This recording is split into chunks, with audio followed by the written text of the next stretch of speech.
Shmuel has been a staff photographer at the Santa Cruz Sentinel since 1987. He's won numerous awards, including having his photography named the best photojournalism in the state of California in 2022 by the California Newspaper Publishers Association. He was named the 2016 Santa Cruz County Artist of the Year, and his photographs have appeared in every major newspaper in the United States. He spent much of 2020 documenting Black Lives Matter actions, the CZU August Lightning Complex fires, and the pandemic for the Sentinel. His photograph of Santa Cruz Police Chief Andy Mills and Mayor Justin Cummings taking a knee at a BLM action organized by Joy Flynn in the aftermath of the George Floyd murder went viral and aired on every major. George Conway and thousands of others, there we go, and seen by millions, and was included in the International Center of Photography's ICP Concerned exhibit. Shmuel received his BFA from the film school at New York University's Tisch School of Arts, and his photographs illustrate numerous books, including his collaboration with the late Santa Cruz author George Levenson on Gregson for Life and the classic Pumpkin Circle, which has more than 120,000 copies in print and is held by most library systems in the country. He lives in Santa Cruz with his wife Kathy Cytron, that's correct pronunciation. Cytron, in the home where they raised their two daughters, Kayla and Hannah. I give you Shmuel.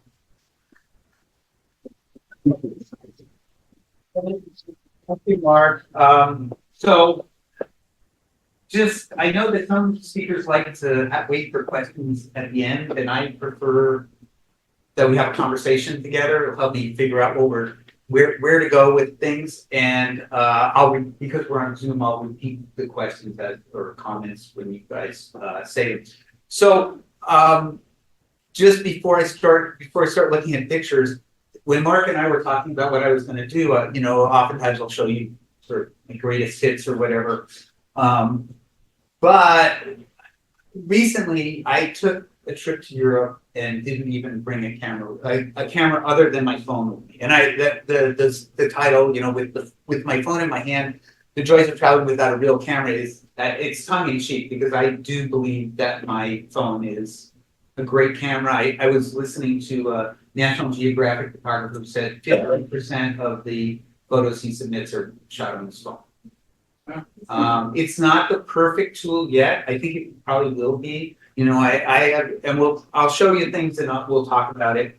But anyway, so I thought I'd show these. Not all these pictures are perfect or great, but I think they kind of give a sense of what we can do with the pictures, what we can do with the phones, and how thinking about pictures is the equipment we use is irrelevant, right? I mean, so I'll just start. So I just took a trip to Europe not that long ago, and it was the first time I didn't even pack a camera in my bag. I usually think, I'll use my cell phone, but I'll have my cameras just in case, or I'll drive up to Scotch Valley, and if the spaceship lands, I want to have my camera, but I just have my phone with me today. So I feel like oftentimes I'm a little more frivolous with my cell phone than I would be with the normal with my DSLRs, or now I use mirrorless cameras. And it takes some doing of. I'll talk to you a little about the bike trip. One of the bike trips I was just on, but it's getting off your bike and doing things and trying not to be too dangerous with shooting too many pictures while I'm riding the bike. But what I love, yes. A quick question for the level set the class question in terms of why did you choose to not take a DSLR iPhone, and what phone did you do? Okay, so the question was, why did I decide not to take a camera, which is I sometimes wonder about that myself, and what iPhone I have. So I just got the iPhone 15 Plus because Verizon offered me a really good deal because they're trying to get rid of them.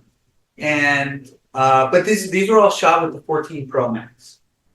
But with the 15 that I just got already, I can see the difference. I don't know what the equivalent, maybe some of you do, because you're more technically adept than I am. But what it, you know, the zoom, the telephoto zoom went from a 3x to a 5x. So I don't know what the equivalent in terms of millimeters is, but it's a really, really great difference. So, but the why was I just kind of came to the realization that most of the times when I'm traveling, unless I'm doing a job, like when I travel with Mount Madonna School to India, that's a job. And I need to have a long telephoto. I need a nice wide angle. I use my cameras, and that's all I'm doing. But when I'm traveling with my wife, and this was with a couple of friends, and it was a multifaceted trip of different things. I just really like the idea of just freely taking pictures, and not worrying about my equipment, not worrying about whether my equipment's going to be stolen. And I've also found that at the Sentinel, I'm using a lot more of my cell phone, iPhone photos in the paper than I used to. And, you know, things like I'm able to shoot the photos in RAW. So they're huge files. And the sensors, I mean, the sensor is amazing.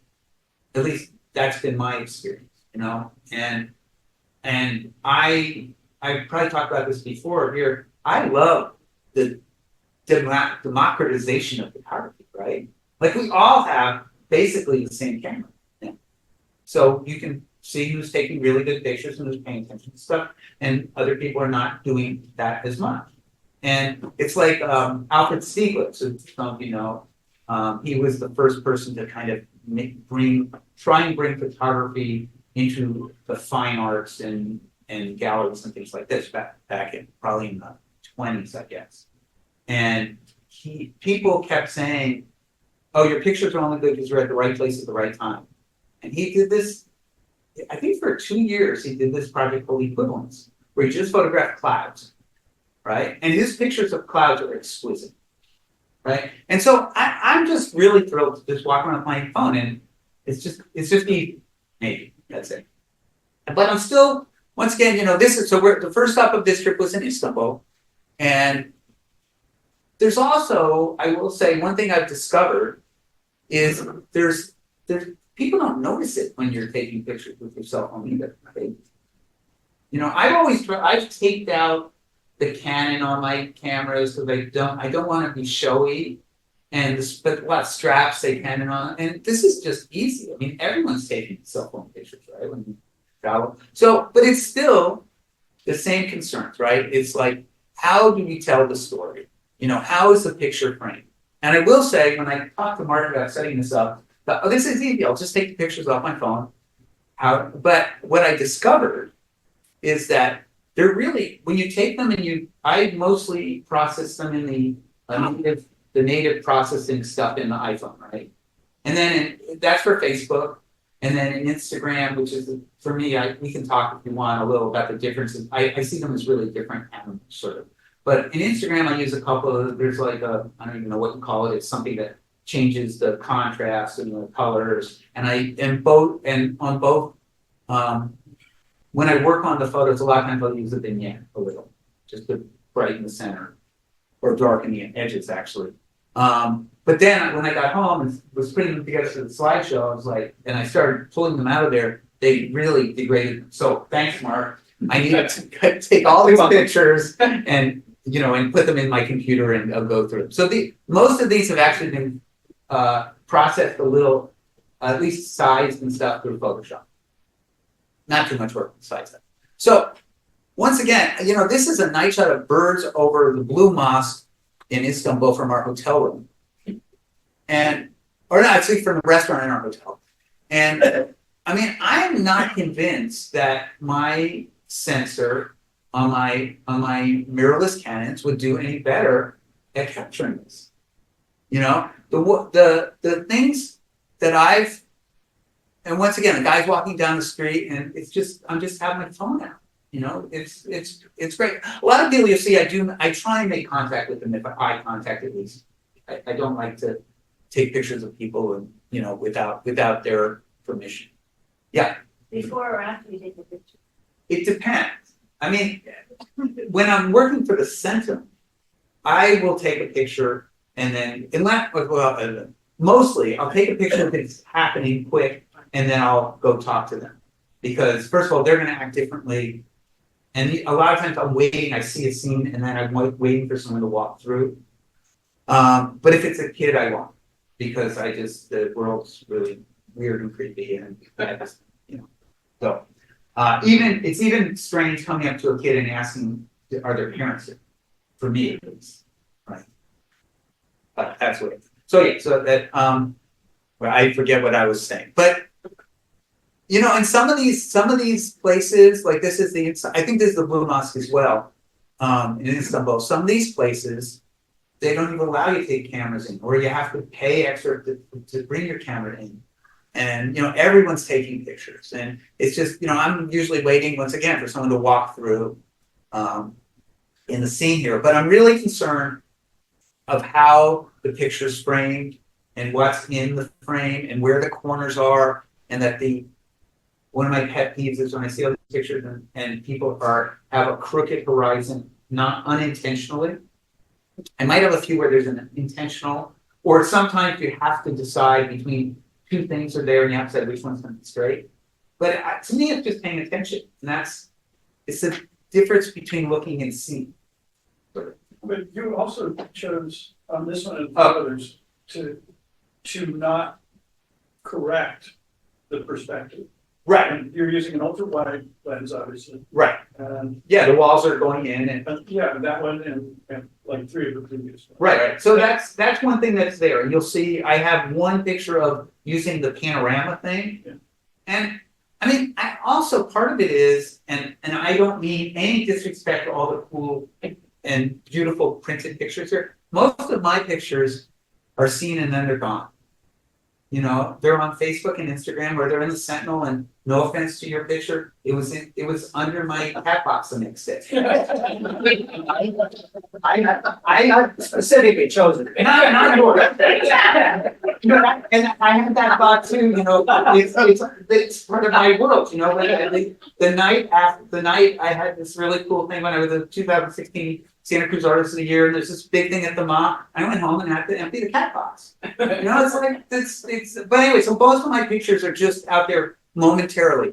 Instagram has a much longer life to me than Facebook, and I put fewer pictures on Instagram. But still, they're gone, and people are seeing them on their phones mostly.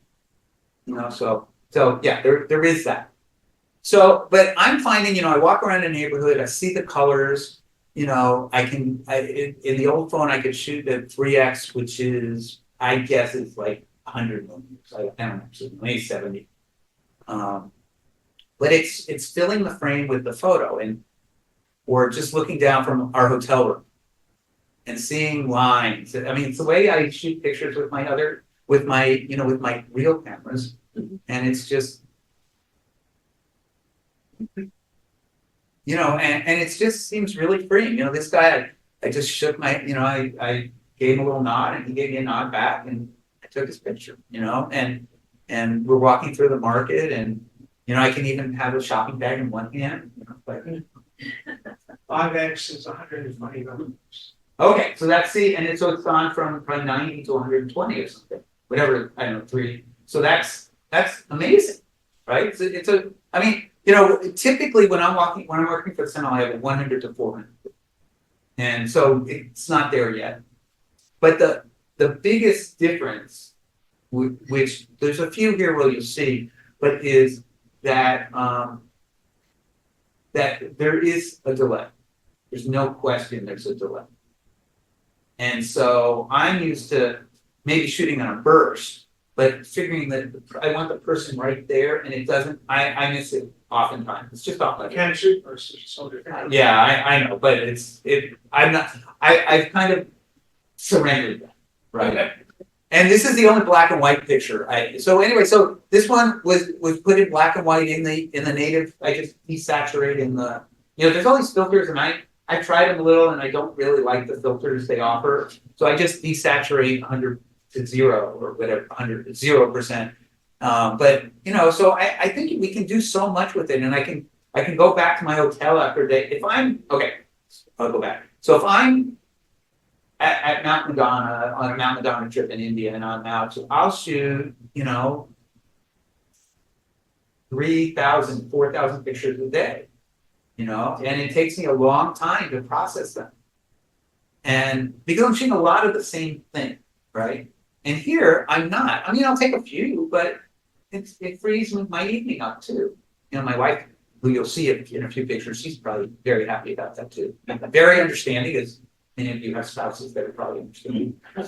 And this is actually the equivalent of the Vatican for the Orthodox Church in Istanbul.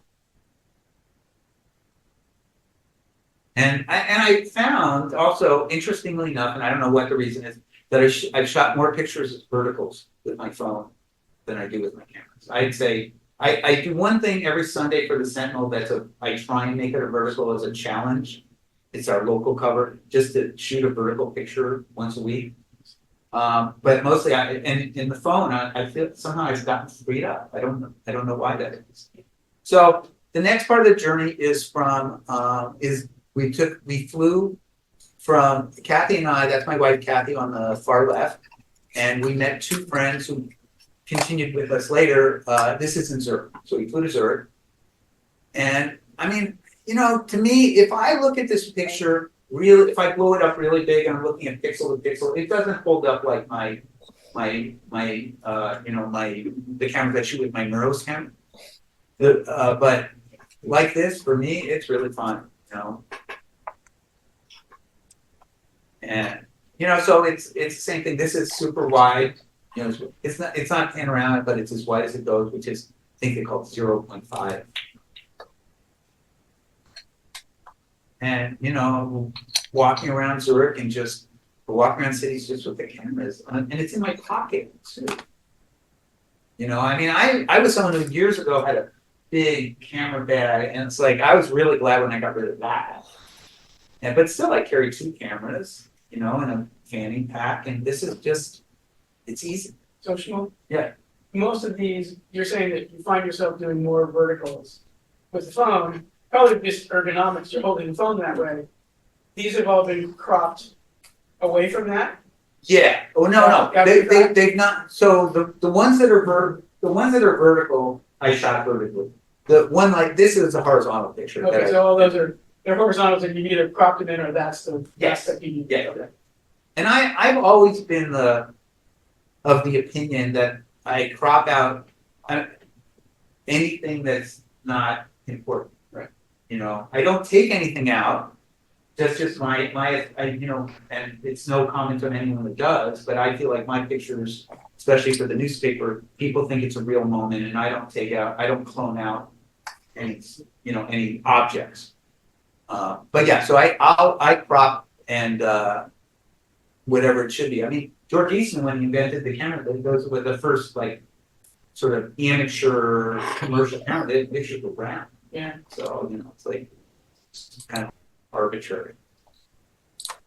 And I was mentioning, I think, over dinner, the biggest challenge that I have is I feel like natural foliage green, is I have a lot of trouble getting that accurately. And I don't know if that's, I'm not using any settings. I don't think, I probably need to do a little more research, but that's been my only major challenge in terms of the color. So then we took the train from Zurich to Venice. And these are just pictures out the train window.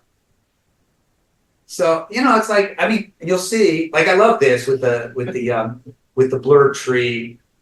There's some of these, and I think I have one in here that you see the reflection of the window. So they're not perfect, but I mean, I think they look, yeah, sorry. I'm sorry. Can you go back to that previous thing? This one? And you said about the face. I respectfully disagree. Because it has to be returned as an image of every home. Well, thank you.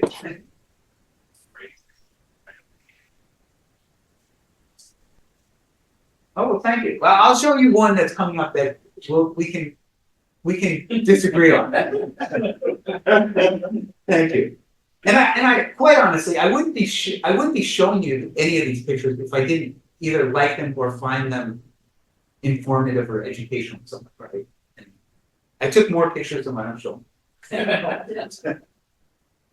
So once again, the green is a little funky to me, and you know, what? A little yellow? Yeah, it's not even yellow because I've tried to, and I'm not. Many of you are far more advanced in manipulating their photos, right? I don't even use Lightroom, but you know, usually if something's too yellow, I can use a layer and an adjustment layer, and I can move I can do levels or curves. I can go from yellow to blue, but it's fine. So here, this is what. So you see, there's the reflection of the window on the right side there. So this is not perfect. I mean, I would prefer it wasn't there, but that's why I would show it in one print. But still, I mean, for me, it doesn't take away from it, and it also doesn't. I mean, I want the pictures when I travel to be able to, for my family and whoever we're traveling with, to enjoy them as our vacation pictures too, you know. But I also want them to stand alone.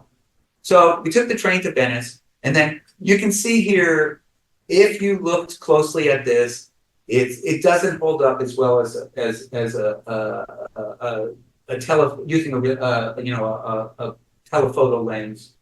And maybe the 5 would be better, and it's not cropped that much, but I probably zoomed in too much when I was doing it. So that's where they're starting to be. This is where it's like, okay, you know, if I'd say there were probably 10 times in 3 weeks where I wish I had my DSLR or my mirrorless cameras. I haven't shot with my DSLRs in a while, but there's probably about 10 times where I really wish I had. But that's not bad, you know, and compared to the you know, like these kind of moments, you know, I mean, probably if I had a camera, these guys would have noticed me more sooner, and it would be a whole different thing. And then also we were here, and then I was on to the next thing, you know. Are you taking these as RAWs or JPEGs or both? I'm taking them mostly as RAW. And the challenge with that is when I want to put them into a JPEG, I have to process them. They don't just come out easy. Like I think it's in Photoshop. In the iPhone, it's HEIC. That translates to a JPEG and somehow like it's automatic. If you bring it from the phone to if I mail it to myself, instead, or if I share it to my computer, it turns to a JPEG. As I can do JPEG. But if I shoot them as RAW, I have to export them as JPEGs, or there's probably better ways to do it. Anyway, so this is like passing the sky and engaging a little. But if any of you've been to Europe, especially Italy recently, you know, Aperol's everywhere. So here's a garbage man drinking Aperol, and just the colors are beautiful, you know. And I will say also that what I found is until about 2 phones ago, when I think I had an 11, then I had the 14. So probably with the 8. Before that's the progression I've gone in.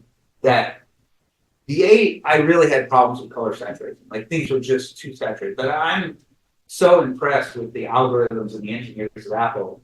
And I'm sure if any of you have PixelPunk, you know, it's the same thing. But it's great. The phone's way smarter than I am. You know. So this is at a memorial, Holocaust memorial. So I just love I was shooting it, and then finally this person cleaned it up, and it just helped make the picture. And this is the timing worked. You know, I just shot it and her hand was right there, because sometimes they're not. Or something like this, which is in the canals in Venice, that you know, it's close enough, the timing is close enough that this is about where I wanted it. But if someone's running, I usually really don't know exactly where they're gonna be. You know, and for me it's always about light.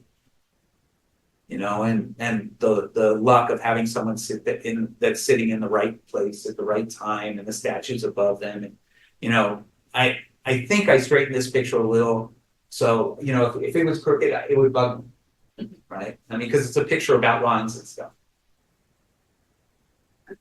So this is actually right across from the Holocaust Memorial. This is there's two synagogues here in Venice. They're in the Jewish Quarter, which is where the term ghetto comes from. Ghetto was, I think it means foundry in Italian, and that's the derivation of the word. And this one, once again, it's a little funky because it's blown up a little. But it was a great moment, and you know, it's the right moment at the right time. It's just technically could be a little finer. And you know, I try not to in general, if I can help it, not get into using not in these at all, but you know, in my regular picture, using the app or the plugins like Topaz, you know, but I do use those for denoising and sharpening. And once again, for me, it's about seeing and looking around. I mean, we were walking around and there was a group coming up to this. This is the old hospital in Venice. And, you know, very Italian. I did not engage these nuns. Yeah. I have a question. Yes. This is a good picture to ask you, because it looks like the sun is in front of you. Well, no, this isn't a good picture. This would solve make the problem not so bad. When you're using your phone, you don't have a viewfinder, and the sun is affecting your screen. Yeah. How do you get? I can't. Sometimes I can probably. I just have kind of aim, you know, like I just yesterday or something. Right. So, but the question is like, how does the sun affect it? Because when it's coming at you, actually that is really problematic. I feel like that I get these lines and stuff like that on my phone, but when it's coming from behind, sometimes you can't see. And sometimes, I mean, I shoot from the hip a lot. Okay. I was wondering. And then they're crooked. I'm usually crooked the same way with my phone or my camera, but you know, but I'll correct that. But yeah, and then that is the other thing that I will say is that's another issue with the phone that you can't. I have not found a way to successfully shoot right into the sun like I can with my cameras. It's just, and then the other thing is that when things are blown out, there's nothing to recover. Yeah. Shmuel, when you took this picture, obviously you're walking behind them. Do you stop to take the picture, or do you shoot the picture mid-step while you're walking? No, I take it mid-step. I'm like, because they were walking you'd be surprised how fast I would think so. those gals were walking. So I've been taking, I probably took 10 or 12 pictures of them. Oh, singly or? No, I'm like this. You know, I have my thumb on the shutter. You press the shutter, and Yeah, yes, I did. you didn't take them I didn't do it on burst. first. No. So I also have a question. Yeah, oh, should I go back? Yeah.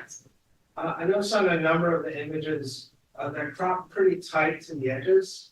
So like the cross at the top is right at the top. There was one with the car where you cropped right to the Right. bottom of the tires, so just a hair above them and things like. Is that a style? Is that something you're looking for, or is it just work out? That I'm just curious. Oh, no. So I would say it depends. I really do in general, like if the clouds were really, really cool here, I would have preferred to have more above. But I like it when the things go into the lines go into the edges. The car, I didn't.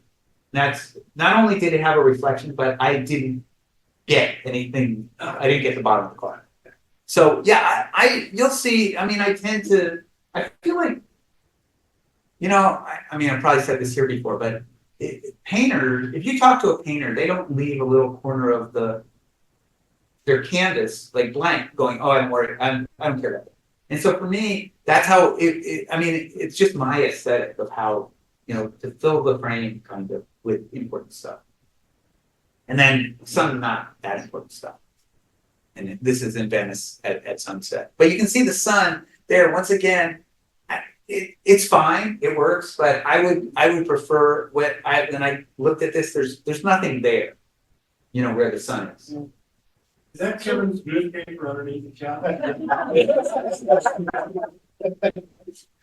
So this is like the first image where I could have been told, like, it seems like you shot with the people.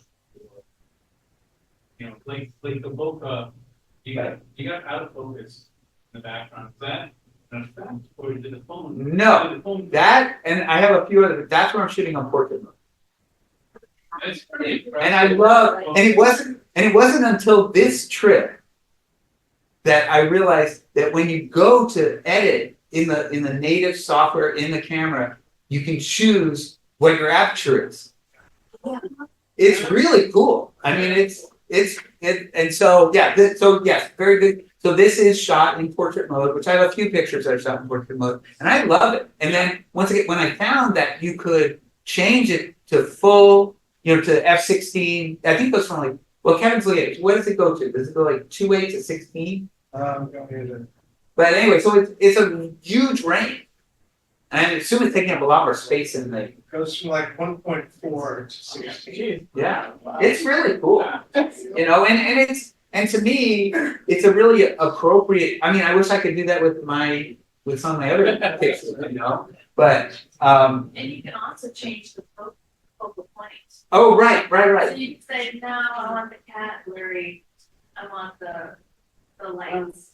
It's amazing, right? You just touch where you want. I mean, And then that little square with the, right, and like if you wanted to focus on the lamp. Right. You just touch it. It's amazing. I mean, it's great. So, I mean, for me, once again, it's the democratization of photography, right? Like, it's great. Everyone has these tools, and so I love that. I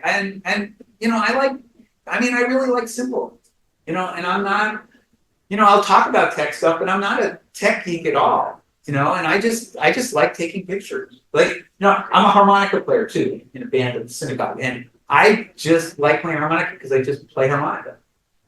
I don't think about it. And some of these like pictures like this, other than making sure actually I probably didn't make sure it was straight then, but other than it being straight, I just want to like experience it and be there and take the picture of what I was seeing. And stuff like this. I mean, to my way of thinking and my way of believing, a picture like this looks absolutely as good from my phone as it would from my camera. There's no, I don't see any difference at all.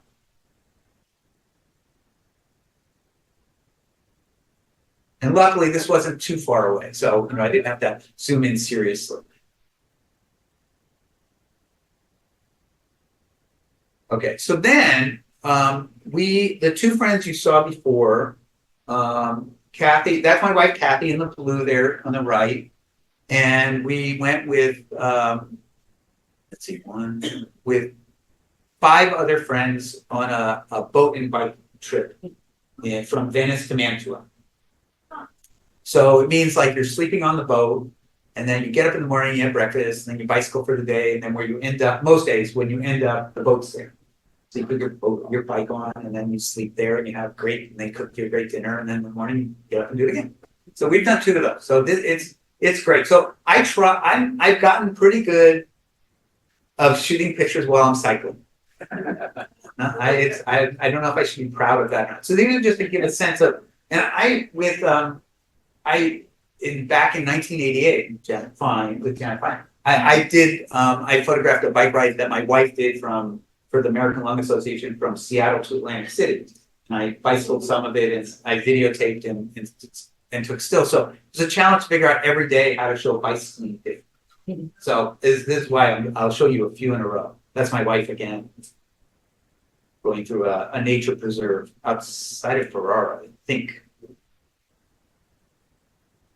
So a lot of times I'll just be getting off my bike, and it's the same thing as, every kind of photography I do, where it's different angles, how are you going to see it differently? How do you fill the frame? This is Jeff, one of the other people with us on our boat.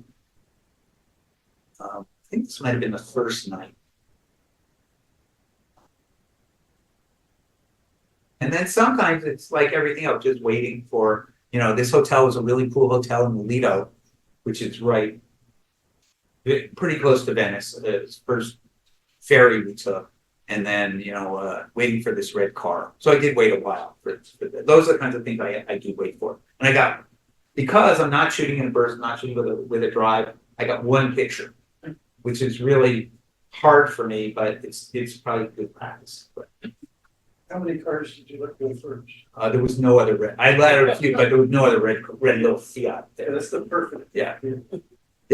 So this is a geek-minded question.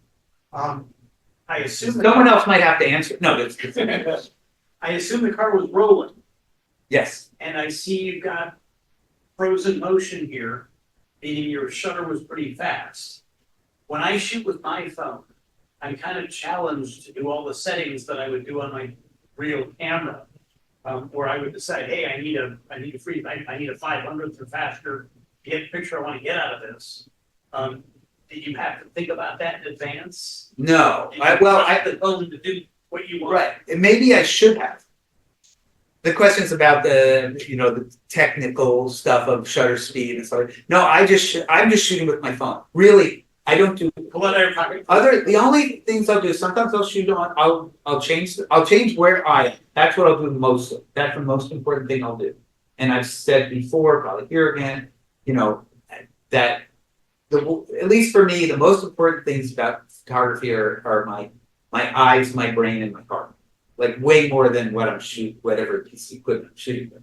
So, the only things I do with my phone is I'll zoom in or out. I will press the focal point sometimes, and I'll use portrait or not portrait or just a regular phone. And occasionally I'll use the panorama, and occasionally I'll use video, but it's a pretty bright day, so it froze it. And the car wasn't going that fast, so. And we're just waiting for a ferry, so, once again, for me, if this picture is crooked, it changes it, and maybe there's ways that it'd be cool if it was crooked, but unintentional crooked would bug me. And I think when I put this in Photoshop, I did sharpen it a little. We're up the top of a bell tower of the oldest clock in the world.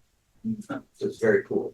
They used to think that a clock in England, I don't remember where it is, was a clock in England that they thought they had the oldest clock in the world. But this clock was mentioned in a work by Dante, so they were able to figure it out. So so it's the same. It's just looking at stuff and seeing it and waiting. I don't know if you can see at the bottom. There's a person with an umbrella in the street, so that I waited for that. And so for me, it's sometimes a lot of waiting. It's like sort of meditative. And I don't usually shoot too many pictures without people in them, but occasionally, at the farmhouse. And the other thing is, for me, in a situation like this, to figure out a way for it, to try and make it not too much of a cliche, right? Because this one's a little more on the cliche side for me, but cliches are cliches because they work, right? And I think that I'm taking the pictures I am because I looked at pictures by all of you and Harry Callahan and Walker Evans and Daguerre, so there's nothing original. But I try to not, the challenge, especially when you're on vacation, is to not take cliches. Sure. Yeah. Can I ask a quick question? Sorry. You want me to go back? Yeah, the one with the person with the umbrella. Oh. You said you waited? Yeah.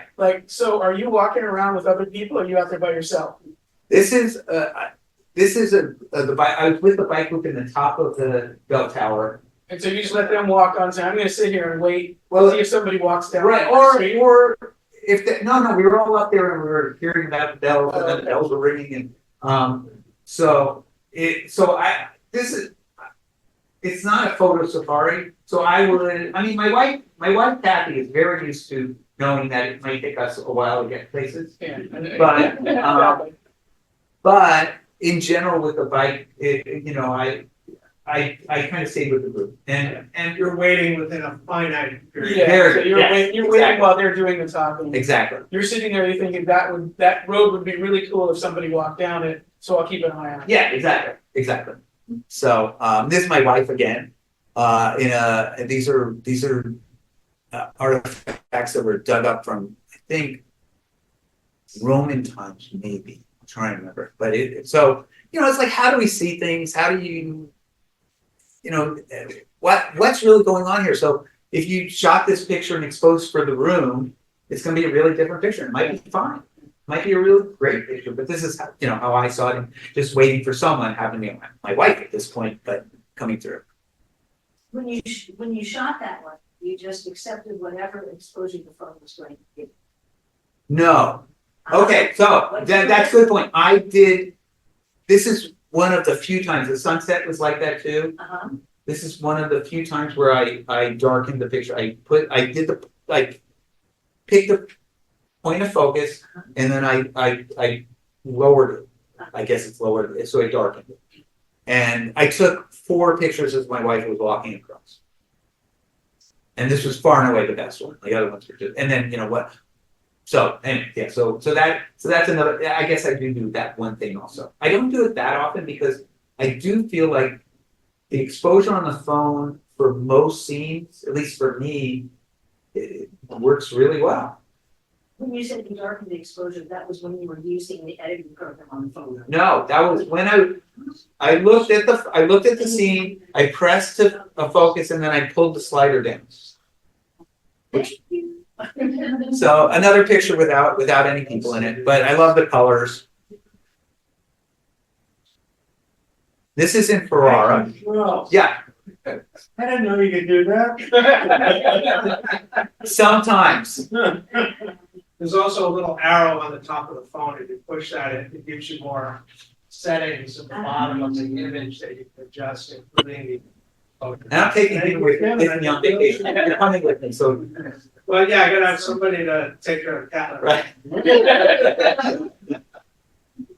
And these were some girls, our bike group was coming in and they were just welcoming us. And I have pictures where they're like talking to the riders, and I just really like them looking at the camera, which is not usually my style, but getting down on their level. And this is the same thing, shot in portrait mode.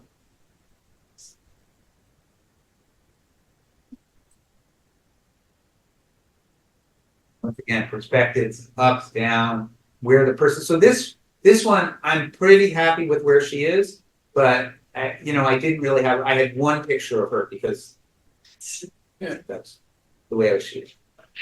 But pictures like this, there's no, the phone is eminently qualified, even without me. And this guy was walking slowly.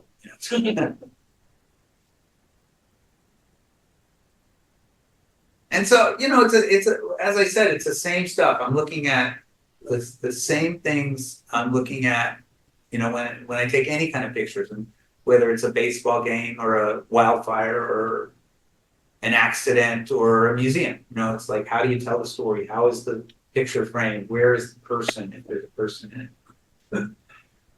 Boy, for not shooting pictures about people, I'm showing you a bunch of that. But I do really like clouds, so. Well, there's sort of people. Yeah, that's it. So, Didn't say live people, right? yeah. I love this art. We had this guy who was really long-winded in this one museum, and like half the group was just falling asleep. Felt like it was a real museum experience. People in the painting fell asleep. I know.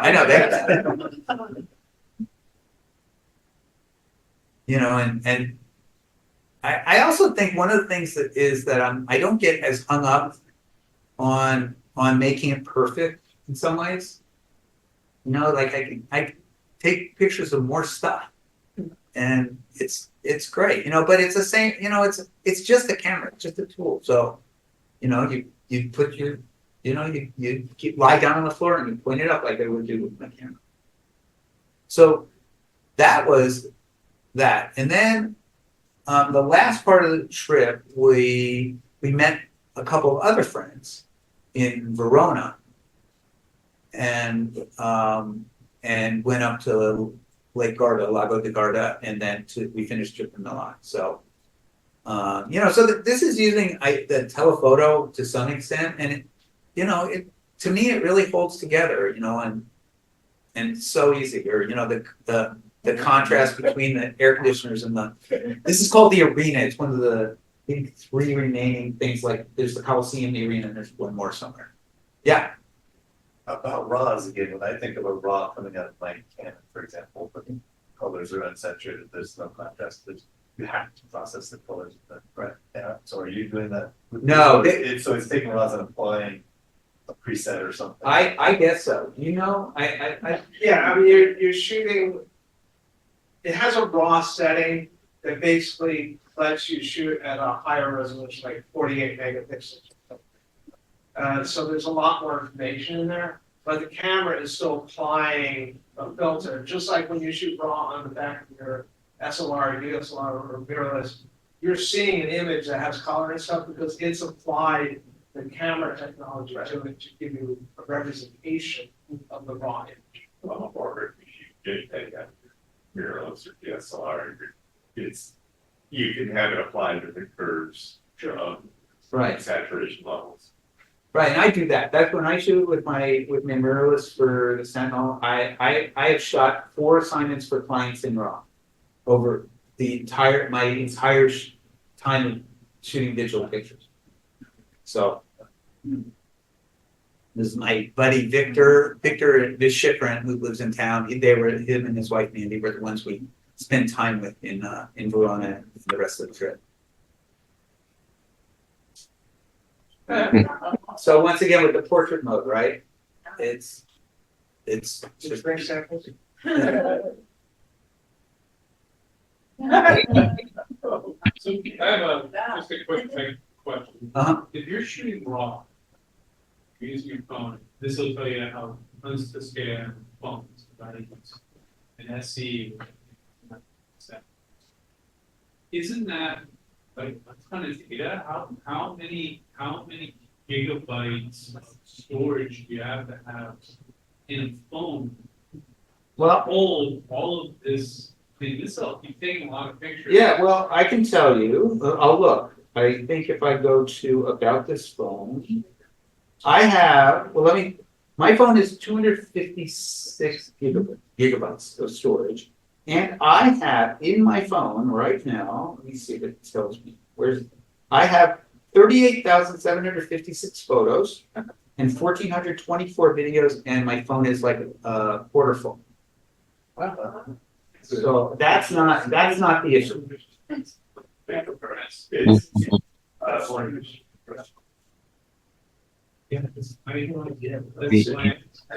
So anyway, once again, it's just like, you're walking around the street and you can just be free to take, wait for things to, like this, I knew where I'm in an alley, I'm just waiting for someone to, and luckily 2 things happened.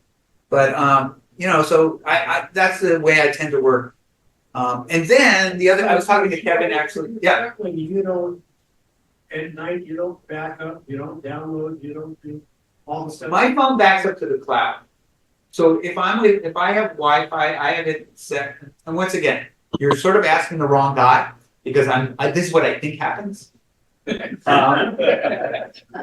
That my phone, and I know it did because I can tell you a story about backing up, but my phone backs up every night. I have it on auto backup, so it goes to the cloud. And I pay a little extra, but it's like I pay like $5 a month or something for extra cloud space. Yeah, but anyway, so I pay for a little cloud and it's there. And so when I got my new 15, which was a week and a half ago or something, I started a week and a half ago. It said, "Do you want to back up to the cloud by the cloud? Like start the phone because it just becomes, your new phone becomes gets everything your old phone." There's probably a better way to say it, but I'm not sure what that is. And so I said, by accident, I pressed, "I'll do it phone to phone." And so I was like, okay, well, I did that. I'll press it, and it says, "Keep your phones together." And it said, it's going to take 14 hours. So in the middle, so it was like night, and I woke up in the morning. It said, "Oh, it lost connection to your phone. You have to start again." So then I went and this time I go, okay, I'm going to do it with the cloud. It took 20 minutes. So, but you don't worry about anything when you want to just take the phone. You don't worry about running out of space.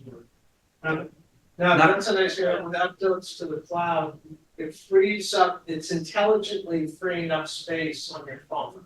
Really? So that as long as you have Wi-Fi access or cellular, depending on whether you want to allow cellular, it'll just upload the images to the cloud, and then it'll take other images and just leave them as previews on the phone until you need to look at them, and then it'll download the cloud. And just as a comparison, shooting a picture of Shmuel there, when I shot it in regular mode, not in RAW, it's a 2 megabyte file. When I put it in RAW, it's a 54.8 megabyte file. So, and it gives you a lot more data to work with for editing. Right. It's great. I mean, it's really, really free, you know, and for me, it allows me to kind of be more with the program of the people I'm with, and also take, you know, cool pictures. And then at dinner time, we were talking, the night photography of this thing, it's doing sort of a scan, I guess. It's doing multiple pictures and it might be like HDR. I'm not exactly sure what the technology is, but I noticed that if there's a person, they're captured at one point in the picture. Like if they're moving, they're not like blurred in the whole picture. They're captured at one. But you know, it gives this gorgeous blue of the night sky, and you know, this is dark in this alley, and it looks great. I mean, it just, you know, the colors are vibrant. You know, I just love it. Compensates for you not being able to hold it really steady. Yeah, I haven't had that problem at all. It stacks a whole bunch of images. You know, like for people that do deep sky stuff. It takes a whole bunch of images, it stacks them, it throws out the blurry. It's cool. And it's shooting a lot of maybe 100 or maybe more short exposures. And then if you can sharpness ones, something them together, and it'll pick the sharpest one of a moving subject, and then it will bring it up to the brightness of Yeah, and you can say when you take it, it takes a while. It's maybe like 3 or 4 seconds sometimes. Yeah, up to 3 seconds. Usually it depends on how dark. But I know I'm not holding it silver. That's for sure. So. And actually, try to hold it as still as possible. Right. That makes it works better. Yeah. Right. But like this, you know, that it's not going to freeze the motorcycle, but the background's really sharp. Okay, I'm like, I think I have like 4 left. Excellent. I don't go fast. So anyway, you know, like this, I mean, this is amazing that it can pick up these lights going through the sky and the river. It's just, you know, so this was the one panorama, which is not, I mean, once again, I wouldn't put this on my wall, but just to have that ability to do different things, you have to, I think you have to learn how to use the panorama. So and then this is the Lago de Garda. I'll just go really fast. I thought this one looked a little like Puerto Rico for some reason, but there's my wife and our good friend Mandy with the boat. So, you know, it's just taking pictures like any picture, right? And then the other thing is, you know, that I have noticed with the new phone is with the 5X that I'm getting a little more nicer of the compression of the space, like a real telephoto. It's like if you're just zooming in, you're not getting more compression, you're just zooming in. So it does work best if you can use the built-in lenses as opposed to digitally. Right. Zooming. And I think there's almost no reason to do that because you can do it on your computer or on your phone later, you know. And so I'm just seeing stuff and stopping, and you know, it's just once again with the phone. So I think I'm almost done. We'll go. And here's the last stop in Milan.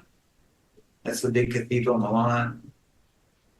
You know, it's not corrected, absolutely. Yeah. There's my wife as we finish.